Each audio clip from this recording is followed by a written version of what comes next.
మే నెలలో మనం ప్రత్యేకంగా తల్లి మరియమ్మ గురించి ధ్యానించుకుంటున్నాం. ముఖ్యముగా ఈ రోజుల్లో తల్లి మరియమ్మకు మరియ భక్తులు పెట్టినటువంటి రకరకాలైన పేర్లను గురించి మనం ధ్యానించుకుంటున్నాం.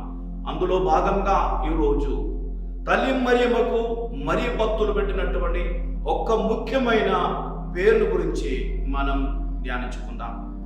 తొలినాటి నుండి మరియమ్మను సముద్రపు నక్షత్రం అని పిలిచేవారు. ఎందుకు తల్లి మరియమ్మను సముద్రపు నక్షత్రం అని పిలిచారు?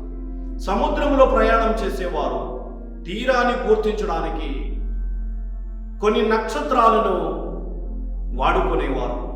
నక్షత్రాల వైపు ప్రయాణం చేసి వారు తీరాన్ని చేరుకోవడానికి ప్రయత్నం చేస్తూ ఉండేవారు. అటువంటి నక్షత్రాన్ని సముద్రపు నక్షత్రం అని వాళ్ళు పిలిచేవారు.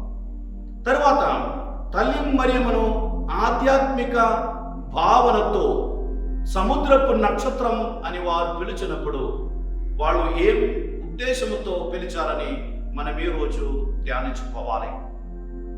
మన జీవితం సాగరం వంటిది.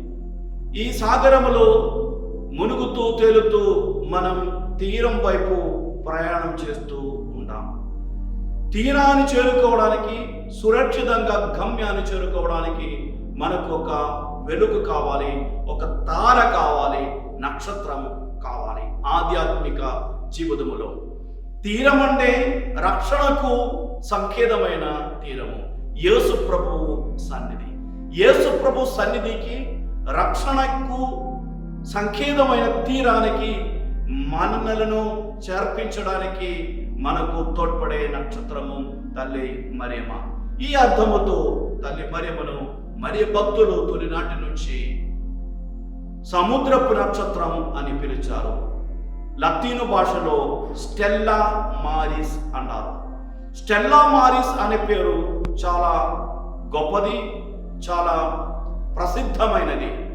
దాని వెనుక ఉన్నటువంటి ఆధ్యాత్మికమైన అర్థం ఇది. యేసు ప్రభు అనే ఆ రక్షణ తీరానికి మనల్ని చేర్చుకునే ఒక నక్షత్రము, మనకు దారి చూపే చుక్క తల్లి మరియమ్మ. కాబట్టి తల్లి మరియమ్మను స్టెల్లా మారిస్ లేదా సముద్రపు నక్షత్రం అని పిలుస్తారు. ఈరోజు మనం తల్లి మరియమ్మను గురించి ధ్యానించుకునేటప్పుడు మనలను యేసు ప్రభు వైపు నడిపించడానికి ఈ తల్లి మరియమ్మకు గొప్ప శక్తి ఉన్నది. కాబట్టి ఆమెను మనం ప్రార్థిద్దాం. తల్లి మరియమ్మ మధ్యవర్తిత్వం ద్వారా యేసు ప్రభు వైపు ప్రయాణం చేద్దాం. దేవుడు మనందరినీ ధారాళంగా